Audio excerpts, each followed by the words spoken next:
Hello guys, welcome to BTech with Aravind. So ఈ వీడియోలో Vernam cipher గురించి చూసుకుందాం, ఓకేనా. దీనికంటే ముందు Caesar cipher and mono alphabetic cipher చేసాం, ఓకేనా. అవి వీడియోస్ చూసి రండి, ఇంకా క్లారిటీ ఉంటుంది. అండ్ ఆ Caesar cipher and mono alphabetic cipher అవి రెండు దేని మీద వర్క్ చేశాయి? రీప్లేసింగ్ లెటర్స్, ఓకేనా. They worked on letters. ఆ రెండు సైఫర్ ఆల్గారిథమ్స్ కానీ లెటర్స్ మీద వర్క్ అయ్యాయి. కానీ ఈ వర్ణం సైఫర్ అనేది చాలా secure comparing to Caesar cipher and mono alphabetic cipher. ఎందుకంటే ఈ Vernam cipher works on binary bits అనమాట. అది ఎలాగో తెలుస్తుంది ఇప్పుడు మీకు. సో ఫస్ట్ పాయింట్ వచ్చేసి, ఈ వర్ణం సైఫర్ అనేది గిల్బర్ట్ వర్ణం అనే ఒక ఇంజనీర్ 1918లో, ఓకేనా, 1918లో ఆల్గరిథం అనేది రాశాడు. సో ఈ వర్ణం సైఫర్ ఏంటంటే symmetric key algorithm. Symmetric key అంటే ఏంటిది? ఎన్క్రిప్షన్కి డీక్రిప్షన్కి ఒకే కీ వాడతాం, ఓకేనా. సిమెట్రిక్ కీ అంటే ఎన్క్రిప్షన్ అండ్ డీక్రిప్షన్కి సింగిల్ కీ వాడతాం, దాన్ని symmetric key algorithm. Asymmetric key అంటే ఎన్క్రిప్షన్కి వేరే కీ ఉంటుంది, డీక్రిప్షన్కి వేరే కీ ఉంటుంది. సో సెకండ్ పాయింట్ వచ్చేసి కీ జనరేషన్. నేను ఇది ఓన్లీ కోడ్ అంటే ప్రోగ్రామ్ వైజ్ చెప్తున్నాను, అండ్ ఇక్కడ జార్ ఆపరేషన్స్ చేసి చూపించాను, ఓకేనా. జస్ట్ కోడ్ వైజ్ చెప్తున్నా. కీ జనరేషన్ వచ్చేసరికి ఇక్కడ సేమ్ కీ జనరేషన్లో మీరు ఎంత లెంత్ ఆఫ్ అంటే ఏమన్నా ర్యాండమ్గా లెటర్స్ తీసుకోవచ్చు, ఓకేనా. ర్యాండమ్గా లెటర్స్ తీసుకోవచ్చు, కాకపోతే ఒక్క కండిషన్ ఉంది. ఇఫ్ మీ మెసేజ్ అంటే ప్లెయిన్ టెక్స్ట్ మీరు ఏదైతే ఎన్క్రిప్ట్ చేయాలనుకున్నారో ఆ ప్లెయిన్ టెక్స్ట్ యొక్క లెంత్ అండ్ కీ యొక్క లెంత్ సేమ్ ఉండాలన్నమాట, ఓకేనా. అంటే ఇప్పుడు మీరు హలో తీసుకున్నారు, కీ ఏముండాలంటే సంథింగ్ ఏదైనా ర్యాండమ్ లెటర్స్ కానీ లెంత్ ఆఫ్ 5 ఉండాలి. Plain text length and key యొక్క లెంత్ 5 ఉండాలి. ఇది ఒక కండిషన్ ఇక్కడ, ఓకేనా. కీ జనరేషన్లో plain text length equal to key length ఉండాలి, ఓకేనా. ఇది గుర్తుపెట్టుకోండి. అండ్ నెక్స్ట్ వచ్చేసి ఎన్క్రిప్షన్. ఎన్క్రిప్షన్ ఎలా అవుతుందంటే సింపుల్గా ప్రతి ఒక్క లెటర్, ఓకేనా, ప్రతి ఒక్క letter of plain text XOR operation అవుతుంది దేంతో? కీతో. అంటే హెచ్ జార్ క్యూ అవుతుంది. ఇది వచ్చేసి మన ఫస్ట్ ఎన్క్రిప్టెడ్ లెటర్, ఓకేనా. సిఐ అంటే C1, H1 Q1. అంటే కేఐ అంటే ఐత్ లెటర్ ఆఫ్ కీ, పిఐ అంటే ఐత్ లెటర్ ఆఫ్ ప్లెయిన్ టెక్స్ట్, ఓకేనా. ఒక్కొక్క లెటర్ జార్ ఆపరేట్ అవుతూ ఉంటుంది, ఎక్స్క్లూజివ్ జార్ అవుతూ ఉంటుంది ఒక్కొక్క లెటర్ అనేది మనకి, ఓకేనా. అట్లా అయిపోయి మనకి వచ్చే ఎన్క్రిప్షన్ మెసేజ్ ఎలా వస్తుంది? వచ్చే ఎన్క్రిప్షన్ మెసేజ్ అనేది హెక్సాడెసిమల్లో వస్తుంది, ఓకేనా. హెక్సాడెసిమల్లో వస్తుంది. హెక్సాడెసిమల్లో వస్తుంది కాబట్టి ఇక్కడ ఎన్క్రిప్షన్ దగ్గర మీరు ఒక పాయింట్ గుర్తుపెట్టుకోండి. కోడ్లో మనం అన్సైన్డ్ ఇంటీజర్స్ వాడతాం. అన్సైన్డ్ డేటా టైప్ ఎందుకు వాడతామంటే అన్సైన్డ్ డేటా టైప్కి ఎక్కువ రేంజ్ ఉంటుంది, సో హెక్సాడెసిమల్స్ని కూడా ప్రింట్ చేయగలుగుతుంది. సో అందుకు అన్సైన్డ్ డేటా టైప్ వాడతాం, ఇది గుర్తుపెట్టుకో, ఓకేనా. ఎన్క్రిప్షన్కి ఏం లేదు, మనం ఏది ఎన్క్రిప్ట్ చేయాలనుకుంటున్నాం? Plain text. సో ఒక క్యారెక్టర్ ఫ్రమ్ ప్లెయిన్ టెక్స్ట్ దేంతో? కీతో కదా. సో 1 క్యారెక్టర్ ఫ్రమ్ కీ ఒక్కొక్కటి జార్ అవుతూ ఇందులో స్టోర్ అవుతూ వస్తుంది, ఓకేనా. డీక్రిప్షన్కి సేమ్ అంతే మళ్ళీ. కాకపోతే డీక్రిప్ట్ ఇప్పుడు మనం ఏం చేయాలి? సీజర్ సైఫర్ చేయాలి, అంటే ఎన్క్రిప్ట్ అయిన మెసేజ్ని సైఫర్ చేయాలి. సో ఎన్క్రిప్ట్ అయిన మెసేజ్ నుంచి ఒక లెటర్ వస్తుంది అండ్ కీ మళ్ళీ సేమ్ క్యూ నుంచి స్టార్ట్ అవుతుంది, ఓకేనా. ఇట్లా ఒక్కొక్కటి ఎన్క్రిప్ట్ జార్ ఆపరేట్ అవుతూ వస్తుంది, ఓకేనా. జార్ ఆపరేషన్ అవుతూ మళ్ళీ అది ప్లెయిన్ టెక్స్ట్లో సేవ్ అయిపోతుంది. సో లాస్ట్కి ప్రింట్ చేయడమే, ఓకేనా.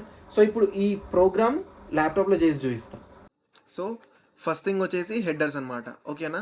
హెడర్స్ ఎందుకు వాడతాం? నార్మల్గా stdio.h ఎందుకు? మెయిన్ ఫంక్షన్ కోసం అండ్ ప్రింట్ ఆఫ్ స్కాన్ఎఫ్ కోసం. ఈ స్ట్రింగ్ ఎందుకంటే నార్మల్గా మనం గెటెస్ వాడతాం అనమాట, ఓకేనా. స్ట్రింగ్ అనేది మనం ఇక్కడ నార్మల్గా మెయిన్ ఫంక్షన్లో క్యారెక్టర్స్ స్టోర్ చేసుకోవడం కూడా వాడతాం. సో ఫస్ట్ థింగ్ వచ్చేసి డిక్లరేషన్, ఓకేనా. మెయిన్ ఫంక్షన్లో డిక్లరేషన్. ప్లెయిన్ టెక్స్ట్లో మనం ఏదైతే మెసేజ్ ఎన్క్రిప్ట్ చేయాలనుకుంటామో అది స్టోర్ చేసుకోవాలి, ఓకేనా. అది ఎట్ల నుంచి వస్తుంది మనకి? యూజర్ని అడగాలి ఎంటర్ ద ప్లెయిన్ టెక్స్ట్ అని, ఓకేనా. అండ్ తీసుకునేటప్పుడు gets ఈ ఫంక్షన్ వాడాలి. ఎందుకంటే ఇప్పుడు మనం ఇక్కడ ప్లెయిన్ టెక్స్ట్కి ఇచ్చిన సైజ్ 100, ఓకేనా. సో 100 సైజ్ ఇచ్చేసి అంత మనం మెమొరీ వేస్ట్ చేయలేం.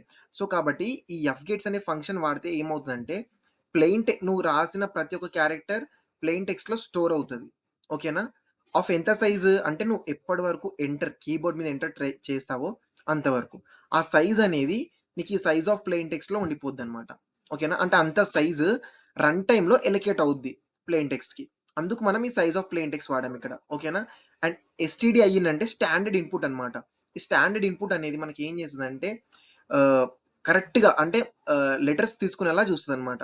ఓన్లీ లెటర్స్ తీసుకునేలా చూస్తది. ఓకేనా? సో, నువ్వు కీబోర్డ్ మీద ఎంటర్ అంటే నెక్స్ట్ లైన్ ఇప్పుడు ఎంటర్ కొట్టాక నెక్స్ట్ లైన్ కూడా యాడ్ అయిపోద్ది మన ఇచ్చే స్ట్రింగ్‌కి. సో, నెక్స్ట్ లైన్ యాడ్ అవ్వకుండా స్టాండర్డ్ ఇన్‌పుట్ వాడుతున్నాం మనం. ఓకేనా? నెక్స్ట్ లైన్ వాడితే అది వేరే ప్రోగ్రామ్ వస్తది. అంటే లాస్ట్ ప్రోగ్రామ్‌ని గూడా స్పేస్‌ని గూడా కంపైల్ చేస్తూ ఎన్‌క్రిప్ట్ రాంగ్ ఇస్తది మనకి. అందుకు మీరు ఈ ఎఫ్ గేట్స్ అనేది కొంచెం చూసి వాడండి. ఓకేనా? నెక్స్ట్ కీ ఎందుకు? కీని స్టోర్ జేసుకోవడానికి. ఓకేనా? ఈ కీ గూడా యూజర్ నుంచి మనం అడగాలి. సేమ్ ఈ ఎఫ్ గేట్స్ ప్లెయిన్ టెక్స్ట్‌కి ఎలా చేసావో కీకి గూడా అంతే చేయాలి. అండ్ నెక్స్ట్ వచ్చేసి డైరెక్ట్ ఇప్పుడు మీకు ఒక కండిషన్ చెప్పా. Key and plain text of same length ఉండాలి. సో, ఆ కండిషన్ ఇక్కడ చెక్ చేయాలి ఫస్ట్. ఓకేనా? ఎస్‌టిఆర్‌ఎల్‌ఈ అంటే ఈ ఎస్‌టిఆర్‌ఎల్‌ఈ ఏం చేస్తదంటే ఈ ఫంక్షన్ అనేది ప్లెయిన్ టెక్స్ట్ యొక్క లెంత్ ఇస్తది. అంటే ఇప్పుడు ప్లెయిన్ టెక్స్ట్ హలో అనుకో 5 అని ఇస్తది. ఎస్‌టిఆర్‌ఎల్‌ఈ అని 5 ఇస్తది. ఓకేనా? Same STRLEN of key. ఓకేనా? ఇదేంటంటే సేమ్ కీ కూడా 5 కాదా? సో, ఎప్పుడైతే మనకి 5 ఈక్వల్ టు 5 అంటే ఒకవేళ నాట్ ఈక్వల్ టు వస్తే ఈ స్టేట్‌మెంట్ ప్రింట్ అవుద్ది. The length of key must be equal to the length of plain text అని. లేదంటే ఇఫ్ అంటే ఓన్లీ డిఫరెంట్ ఉంటేనే లెంత్. లేదంటే డైరెక్ట్ మనకి ఎంక్రిప్షన్‌కెళ్ళిపోద్ది.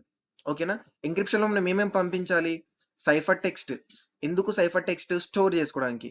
అండ్ ప్లెయిన్ టెక్స్ట్ అండ్ కీకి జార్ ఆపరేషన్ చేయాలి కాబట్టి అవి 2 పంపించాలి. ఓకేనా? ఆహ్, సో, ఇప్పుడు ఫంక్షన్ చూసుకుందాం. ఓకేనా? ఇక్కడ నేను పాయింటర్స్ వాడా.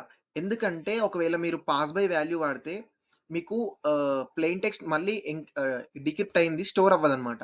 పాయింటర్స్ వాడితే ఏందంటే పాస్ బై అడ్రెస్ వాడితే ఏంటంటే మీకు ఎక్కడ చేంజ్ చేసినా ప్రోగ్రామ్‌లో ఆ అడ్రెస్‌లో చేంజ్ అవుద్ది. సో, మీరు ప్రింట్ చేయాలనుకున్నప్పుడు ఒరిజినల్ మెసేజ్ వస్తది మీకు.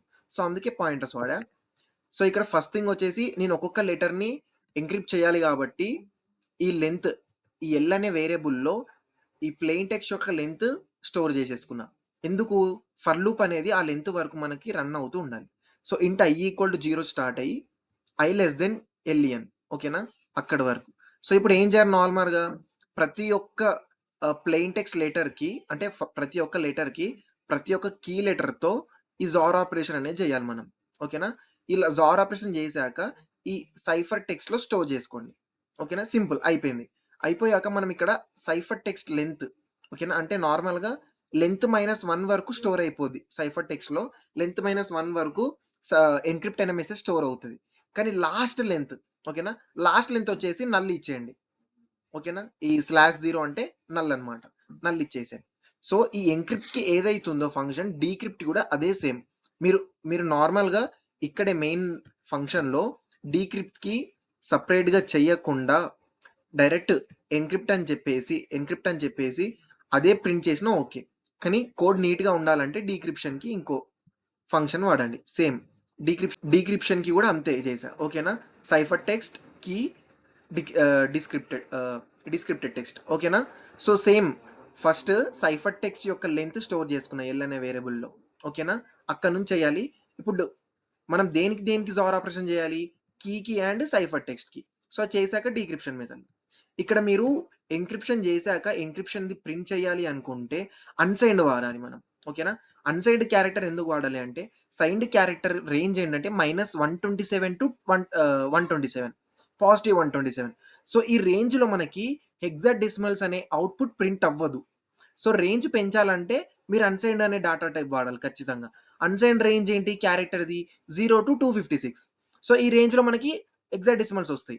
అండ్ ఈ పర్సెంటైల్ 0 టు ఎక్స్ ఏంటంటే ఓ2 ఎక్స్ ఏంటంటే నార్మల్‌గా ఇది మనకి మోడిఫైయర్ అన్నమాట.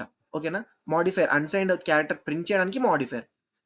సో, ఇలా సైఫర్ టెక్స్ట్‌లో ప్రతి ఒక్క క్యారెక్టర్ అనేది ఇలా ప్రింట్ చేయాలి మీరు. ఇది మర్చిపోకూడదు. ఓకేనా? అండ్ ప్రతి ఒక్క క్యారెక్టర్ ప్రింట్ చేయడానికైనా సరే మీరు మళ్ళీ ఫర్ లూప్ వాడాల్సిందే ఎన్క్రిప్ట్ అయ్యాక. డీక్రిప్షన్‌కి అంత ఏం అవసరం లేదు. ఎందుకంటే డీక్రిప్షన్ వచ్చేదేంటి ప్లెయిన్ టెక్స్ట్ వస్తది. సో, సింపుల్‌గా డీక్రిప్టెడ్ ఈస్ పర్సెంటేజ్ యెస్ అంటే స్ట్రింగ్ ప్రింట్ చేయండి. అవుట్‌పుట్ చూయించాలి కదా! ఓకే. మన ప్లెయిన్ టెక్స్ట్ వచ్చేసి హలో. సేమ్ ఇప్పుడు మీ కీ గూడా ఈ హలో ఏ అయితే లెంత్ ఉందో, ఈ కీ గూడా అదే లెంత్ ఉండాలి. ఓకేనా? సో ఇది హెక్సాడెసిమల్ అవుట్పుట్ అనమాట. ఎంక్రిప్ట్ అయింది హెక్సాడెసిమల్ అవుట్పుట్. సో మనం already decrypted same plain text. So thank you.